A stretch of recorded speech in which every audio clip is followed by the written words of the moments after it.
Hi friends, welcome to Raju creatives the life channel. నేను మీ రాజు మాట్లాడుతున్నాను. చూడండి, మనం ఇప్పుడు ఎర్రచందనం తోట దగ్గర ఉన్నాము. ఈ ఎర్రచందనం మొక్క ఎక్కడ దొరుకుతుంది, ఎన్నాళ్ళకి ఇది కోతకు వస్తుంది, దీని సాగు వివరాలు ఏంటనేది మొత్తం పూర్తిగా నేను మీకు ఈ వీడియోలో చెప్తాను. చూడండి ఫ్రెండ్స్, నా వీడియో చూసి మీరు నచ్చితే లైక్ చేయండి, మీ ఫ్రెండ్స్ అందరికీ షేర్ చేయండి, అలాగే మీ కామెంట్స్ తెలియచేయండి. నా ఛానల్ సబ్స్క్రైబ్ చేసుకోండి, ఎందుకంటే నేను చేసే ఇంట్రెస్టింగ్ వీడియోస్ మీకు నోటిఫికేషన్ రావాలంటే బెల్ బటన్ ప్రెస్ చేయండి. నా ఛానల్ సబ్స్క్రైబ్ చేసుకోండి ఫ్రెండ్స్. చూద్దాం, ఇప్పుడు వివరాల్లోకి వెళ్దాం. ఇది ఈ ఎర్రచందనం గురించి వివరాల్లోకి వెళ్దాము. చూడండి ఫ్రెండ్స్, ఇది వినుకొండ నుంచి Karampudi road, Bollapalli to Karampudi road. ఇది వినుకొండ నుంచి 15 కిలోమీటర్స్ దూరంలో ఉంది ఈ ఏరియా. ఇది 108 ఎకరాల్లో ఉంది. చూడండి, ఈ మొత్తం ఎర్రచందనము లేబర్ నామ్స్ అనే ఒక అదేంటి గార్డెనింగ్ వాళ్ళు దీన్ని వేశారు. లేబర్ నామ్స్ అని 108 ఎకరాల్లో ప్లాంటింగ్ చేశారు ఈ ఎర్రచందనం. సో దీని గురించి మనం పూర్తిగా నీకు చెప్తాను. ఎలా అంటే చూడండి, మొత్తం ఎర్రచందనం మొక్కలు చాలా దూరం ఉన్నాయి, అటు పైన ఇవి పెద్ద మొక్కలు, అటువైపు కొంచెం చిన్న మొక్కలు ఉన్నాయి.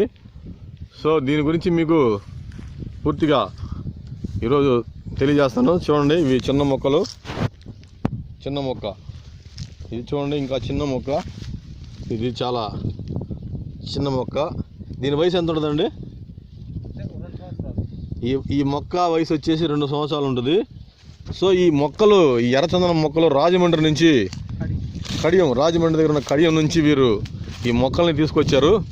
ఈ మొక్కలు వాళ్ళకి అంటే వాళ్ళ దగ్గరే స్టెంట్ మొక్క అంటారు. అది సంవత్సరం పాటు పెరుగుతుంది. అలా సంవత్సరం పాటు పెరిగిన మొక్క రేటు 200 రూపాయలు ఉంటుంది సుమారుగా. అలా కాకుండా ఇత్తనం నుంచి పెరిగిన మొక్కని డైరెక్ట్గా మనం కొంటే తక్కువకు వస్తుంది, 80 రూపాయలకి అట్లా. కానీ వాళ్ళ దగ్గర సంవత్సరం పాటు పెరిగిన స్టెంట్ మొక్కని అంటే దాన్ని కట్ చేస్తారనమాట. 2 సార్లు కట్ చేసి దాన్ని వేరే దానిలోకి మారుస్తారు, ట్రైల్లోకి. అలా మార్చి వాళ్ళ దగ్గర పెరిగిన మొక్క అయితే 200 రూపాయలు ఉంటుంది. ఆ మొక్క తేడా ఏంటంటే మామూలు దానికి అది కొన్ని ఈ ఎండ తీవ్రత, కొన్ని రోగాల నుంచి, కొన్ని తెగుళ్ళ నుంచి తట్టుకునే శక్తి ఆ మొక్కకు ఉంటుంది. అలా విత్తనం నుంచి తీసుకున్న మొక్క అయితే మాత్రం తెగుళ్ళని, కొన్ని తీవ్రమైనటువంటి వర్షాభావ పరిస్థితులను ఎదుర్కోవడంలో కొంచెం ఇబ్బంది పడుతుంది అలాంటి మొక్క. సో వాళ్ళ దగ్గర స్టెంట్ మొక్క అయితే, వాళ్ళ దగ్గర పెరిగిన మొక్క అయితే మనకి చాలా లాభదాయకంగా ఉంటుందని చెప్తున్నారు. ఇవి చూడండి, చక్కగా ఒక మొక్కకి మధ్య ఒక మొక్కకి మధ్య 9 అడుగుల దూరం పెట్టారు. ఇలా ఒక మొక్క 9 అడుగుల దూరం పెట్టుకొని మనం ఎకరంలో ఎన్ని మొక్కలైనా నాటుకోవచ్చు, మనకి ఎంత ప్లేస్ ఉంటే అంత ప్లేస్లో. సో ఇది వచ్చేసి 11 సంవత్సరాలకి కోతకు వస్తుంది. అంటే మనం ఈ కలప చూడండి, ఈ ఎర్రచందనం వచ్చేసి 11 సంవత్సరాలకి మనం దాన్ని కటింగ్కి వస్తుంది అనమాట, దాన్ని కలపకి వస్తుంది. ఇది ఎర్రచందనం కలపకి, ఇంకా కొన్ని ఆయుర్వేద వీటికి కూడా వాడతారని చెప్తున్నారు. చూడండి, ఇవన్నీ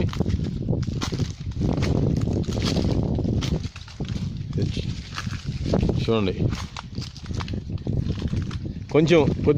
కొద్దిగా నేరేడాకులలాగా అనిపిస్తాయి మనకి. నేరేడాకులు పొడుగు, ఇలాగే 3 ఆకులు ఉండి పొడుగ్గా ఉంటాయి, కానీ ఇది రౌండ్గా ఉంటాయి ఆకులు. చూడండి, ఈ ఎర్రచందనం మొక్క నేలలు అంటే ఒక కొండ ప్రాంతం లాంటి ఎర్ర నేలలు, ఇట్లా మొసరుగా ఉన్నటువంటి రాళ్ళు లాగా ఇట్లా ఉన్నటువంటి ప్రాంతాలకైతే బాగా పెరుగుతుందని చెప్తున్నారు. ఈ మొక్కని ఎలా అంటే వర్షాకాలంలో కనుక నాటితే మనం దానికి నీరు కూడా అవసరం లేదు, నీటి పోషణ కూడా. అలా కాకుండా వేసవి కాలంలో కనుక మనం మొక్కను నాటితే వీళ్ళు చేసిన సాగు విధానం ఎలా అంటే అది చెప్తున్నారు వాళ్ళ అనుభవం. వర్షాకాలంలో కనుక మొక్కని నాటితే దానికి మనం నీరు పోయాల్సిన అవసరం కూడా లేదు. అదే వేసవి కాలము, కొన్ని చలికాలాలు ఇలాంటి సమయాల్లో కనుక మొక్కను నాటితే ఒక 2 నెలల పాటు 2 రోజులకు ఒకసారి దానికి నీరు అందిస్తూ ఉండాలి ఆ మొక్కలు మనం నాటిన మొక్కలకి. ఆ తర్వాత మొక్క బతికిన తర్వాత వాటికి ఇంకా మనం నీరు పోయాల్సిన అవసరం లేదు, భూమిలో ఉన్నటువంటి నీటిని అది తీసుకొని పెరుగుతుంది. ఇది కొండ ప్రాంతం, ఇది కంప్లీట్గా. ఇక్కడ నీటి అవసరం కూడా, నీటి లభ్యత కూడా తక్కువ. అయినా కూడా వీరు దీన్ని నాటారు. ఇది తట్టుకొని బతికినవి. ఎవరికైనా రైతులకి నీటి లభ్యత ఉంటే ఆ మొక్కలు కొంచెం పెరిగే వరకు వాటికి డ్రిప్ ఇరిగేషన్ ద్వారా, డ్రిప్ సిస్టమ్ ద్వారా మనం నీటిని అందించవచ్చు. సో ఇది ఈ ఎర్రచందనం గురించి మీకు డీటెయిల్స్. ఈ మొక్కలు వచ్చేసి కడెం ప్రాజెక్ట్, కడెం నర్సరీ దగ్గర దొరుకుతాయి. వీరు కూడా అక్కడ నుంచి తెచ్చారు. 11 సంవత్సరాలు మనం పెంచిన తర్వాత అది మనకి కోతకి కటింగ్కి వస్తుంది. సో ఇప్పుడు మనం ఈ 108 ఎకరాల్లో ఉన్నటువంటి ఈ ఎర్రచందనం సాగు చేస్తున్నటువంటి, నిర్వహణ చేస్తున్నటువంటి మనం బాలకోటయ్య గారితో మాట్లాడదాం. సార్ చెప్పండి, మీరు ఈ మొక్కలు ఎక్కడ తెచ్చారు, ఎక్కడ తెచ్చారన్నారు? కడియమే కదా? కడియం దగ్గర కడియం తీసుకొచ్చాము. రాజమండ్రి దగ్గర కడియంలో తీసుకొచ్చాం. అప్పుడు ఎంత పడిందండి మొక్క మీకు? మాకు 80 రూపాయలు, 200. మొక్క హైట్ని బట్టి తెచ్చుకోండి, ప్యాకెట్ని బట్టి ఉంటుంది. 8-11 సైజు ప్యాకెట్ ఒక రకంగా ఉంటుంది, 6-3 ప్యాకెట్ సైజు ఒక రకంగా ఉంటుంది. అట్లా ప్యాకెట్ని బట్టి ఉంటుంది. ఇది పూర్తిగా 108 ఎకరాల్లో మీరు దీన్ని కంప్లీట్గా ప్లాంటింగ్ చేశారా? ఇంకా మేము ఉందా ప్లేస్? ఇంకెంత కొద్దిగా ఉందండి, అంతా చేసి దానిలో కూడా ప్లాంటింగ్ చేస్తారు పూర్తిగా. అంటే వీళ్ళు విడతల వారీగా దీన్ని పూర్తిగా ఈ 108 ఎకరాల్లో ప్లాంటింగ్ చేశారు. ఇది ఇప్పుడు ఈ మొక్కలు నాటి ఎన్నాళ్ళు అయిందండి? ఈ నాటి 4 సంవత్సరాలు కావస్తుంది. సో చూడండి, ఇప్పుడు మనం చూస్తున్నటువంటి వీటిని వీళ్ళు ప్లాంటింగ్ చేసి 3 సంవత్సరాలు దాటిపోయింది, 4వ సంవత్సరం అని చెప్తున్నారు. ఇంకా అవతల పక్క చిన్నవి కూడా ఉన్నాయి. అంటే కొన్ని 1 సంవత్సరం క్రితం, 2 సంవత్సరాల క్రితం నాటిని కూడా కంప్లీట్గా ఈ 108 ఎకరాల్లో అచ్చంగా ఇంకా ఈ ఎర్రచందనాన్ని వీళ్ళు ప్లాంట్ చేశారు.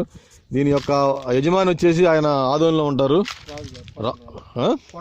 కొడాల రాజు గారు. వారు ఆదోనిలో ఉంటారు. ఈ యొక్క స్థలం మొత్తం దీని యొక్క యజమాని. కానీ ఇక్కడ దీని యొక్క నిర్వహణ మొత్తం చూసుకునేది ఈయన బాలకోటయ్య గారు. సో దీని గురించి పూర్తి ఇన్ఫర్మేషన్ నాకు ఇచ్చారు. చూడండి, మీకు ఇవి బాగా నిటారుగా ఇవి కట్ చేస్తారండి. ఈ కొమ్మలు, చెట్లు కొంచెం పెరిగేటప్పుడు ఇలా మనకి సైడ్ ఇలా వచ్చేసిన వాటిని కట్ చేసేస్తారు. ఇలాంటి చిరు కొమ్మల్ని, పక్కన ఇలా వచ్చిన కొమ్మల్ని కట్ చేస్తారు. అప్పుడు దానివల్ల ఏంటంటే అది నిటారుగా పెరుగుతుంది, బాగా కాండం కూడా బాగా లావుగా ఊరుతుంది, సైజు వస్తుంది. అలా ఈ కట్ చేసినటువంటి మొక్కలు కూడా ఉన్నాయి, మీకు చూపిస్తాను వాటిని. చూడండి, మనకు కనిపిస్తున్న మొక్కలు మొత్తం, మనకు కనిపిస్తున్న తోట, ఇది మొక్కలు మొత్తం ఎర్రచందనమే. మనం ఎంత దూరం మనకి చూసినా కూడా చాలా పెద్ద సైట్ ఇది. ఒకే సింగిల్ సైడు, 108 ఎకరాల సైటు. ఈ 108 ఎకరాల సైట్లో కూడా వీరు దీన్ని ప్లాంట్ చేశారు. మీకు డిస్క్రిప్షన్లో వీరి యొక్క నంబర్ ఇస్తాను నేను. ఈ రైతులు ఎవరైనా ఈ ఎర్రచందనాన్ని సాగు చేయాలనుకుంటే వీరి నుంచి మీరు ఇన్ఫర్మేషన్ తీసుకోవచ్చు.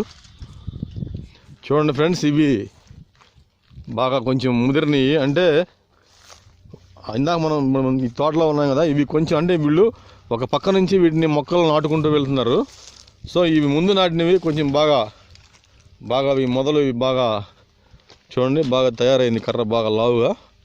చూడండి, ఇవన్నీ బాగా కొంచెం పెద్ద సైజుకి వచ్చినాయి. ఇవి అంతే కదండి, సుమారుగా 4 సంవత్సరాలు, 4 ఏళ్ళ వయసు. చూడండి, 4 ఏళ్ళ వయసుకి బాగా ఈ సైజు వచ్చేసినవి. ఇది చూడండి, మనం మొక్కలు పెద్ద అయిన తర్వాత ఇలాంటి సైడ్ కొమ్మలు వచ్చినప్పుడు వాటిని కట్ చేసేస్తారు. అప్పుడు ఏమైందంటే వీటికి గ్రోత్ బాగుంటుంది, బాగా లావుగా ఊరతాయి. చూడండి, ఇది చూడండి, బాగుంది.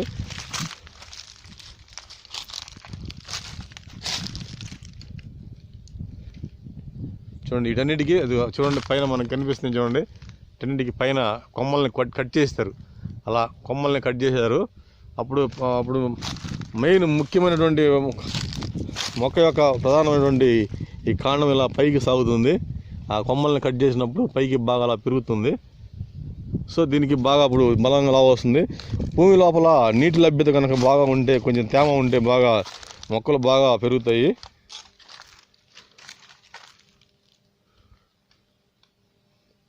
భూమి లోపల తేమ ఎక్కువ ఉన్న ప్రాంతంలో అయితే బాగా పెరుగుతాయి. అయితే వీటికి నల్లటి నేలలు, మెత్తటి నేలలు అంత మంచిది కాదు, అంత అనుకూలమైనటువంటివి కాదు. ఇలాంటి కొండ ప్రాంతము, కొంత ఇలా మురస, రాతి ఇవన్నీ కలిసిన నేలలు, భూమి లోపల నీరున్న నేలలు చాలా బాగా ఉంటాయి. మ్యాక్సిమం అంటే అన్ని నేలలు పెరుగుతాయి. కానీ ఇలాంటి నేలలు అయితే అవి బాగా అన్ని రకాలైనటువంటి తెగుళ్ళని తట్టుకొని పెరుగుతాయి. వీటికి మందులు ఏం అవసరం లేదండి. వీటికి ఈ మొక్క నాటిన తర్వాత, మొక్క బతికిన తర్వాత వీటికి ఇంకా ఎలాంటి మందులు కానీ ఎలాంటి ఎరువు కానీ అవసరం లేదు. ఎరువులు ఏమన్నా వాడారండి బాలకోటి గారు? ఎరువులు కూడా ఏమి వాడలేదు వీళ్ళు. బలానికి ఎరువులు కూడా ఏమి వాడలేదు. కేవలం భూమి లోపల నీరు తీసుకొని, అంటే అడవుల్లో చెట్లు ఎలా పెరుగుతాయో అలాగే ఇవి కూడా పెరుగుతాయి. అంటే ఇది చాలా మంచి సాగు. తర్వాత అంటే దీనికి ప్రతి ఒక్క పంట, ప్రతి ఒక్క మొక్క అన్నిటికీ సాగు చేయడం తేలికైన తర్వాత దాన్ని మార్కెటింగ్ చేసుకోవడమే కష్టమైన పని. కానీ దీని మార్కెటింగ్ ఎలా ఉంటుందో అడుగుదాం. దీని మార్కెటింగ్ ఎక్కడ ఉంటుందండి? మీకు ఎలా ఉంటుంది?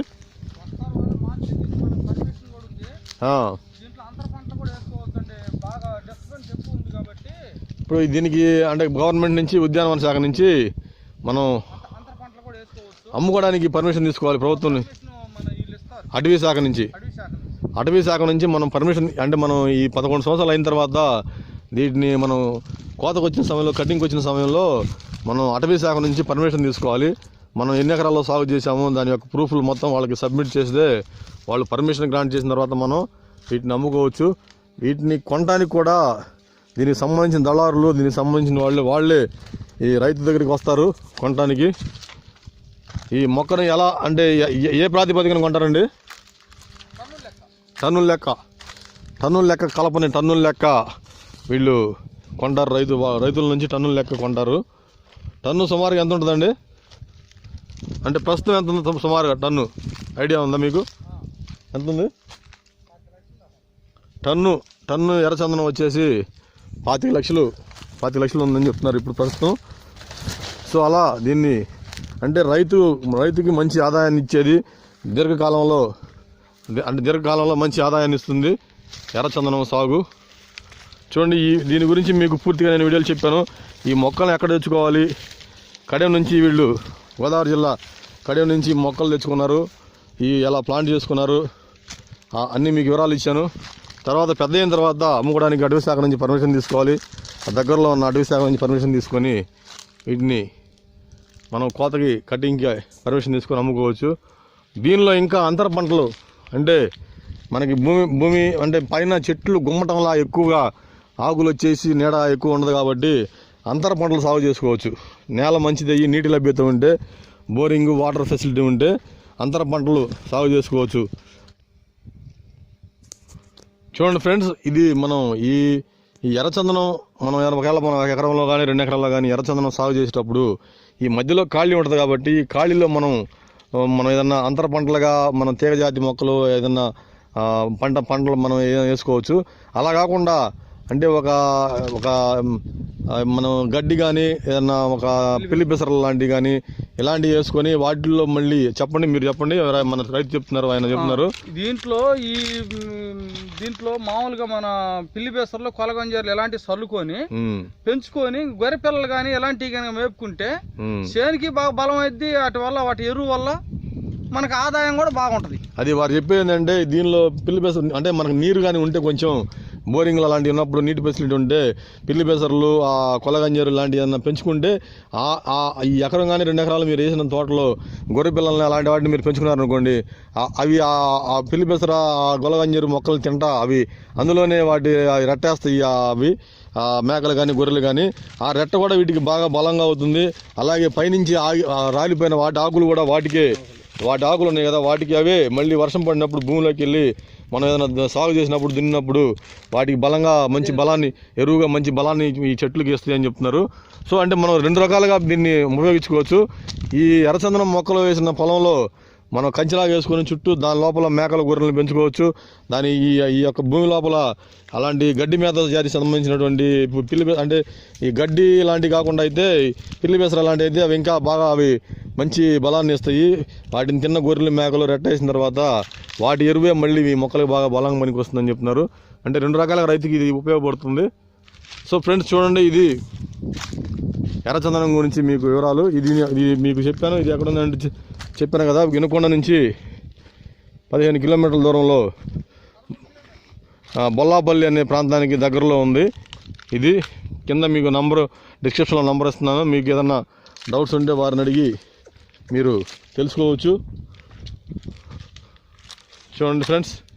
సో ఇది మొత్తం మనం ఎంత దూరం తిరిగినా కూడా ఇది మొత్తం ఉంది ఫుల్గా. సో ఎర్రచందనం మొత్తం ఇది ఎర్రచందనం 108 ఎకరాల్లో విస్తరించి ఉన్నటువంటి ఎర్రచందనం సాగు యొక్క వివరాలు మీకు. ఫ్రెండ్స్, ఇది ఎర్రచందనం గురించిన వివరాలు. ఈ వీడియో మీకు నచ్చింది అనుకుంటున్నాను. నచ్చితే లైక్స్ ఇవ్వండి, మీ లైక్స్, మీ కామెంట్స్ నాకు పంపండి. నా ఛానల్ సబ్స్క్రైబ్ చేసుకోండి, బెల్ బటన్ ప్రెస్ చేస్తే నేను చేసే వీడియోస్ మీకు నోటిఫికేషన్గా వస్తాయి. ఓకే ఫ్రెండ్స్, మీ ఎంకరేజింగ్తో మంచి వీడియోస్ మీకు ఇవ్వడానికి నేను ట్రై చేస్తాను. మీ Raju creatives the life channel, the life Raju creatives, the life, everything in life.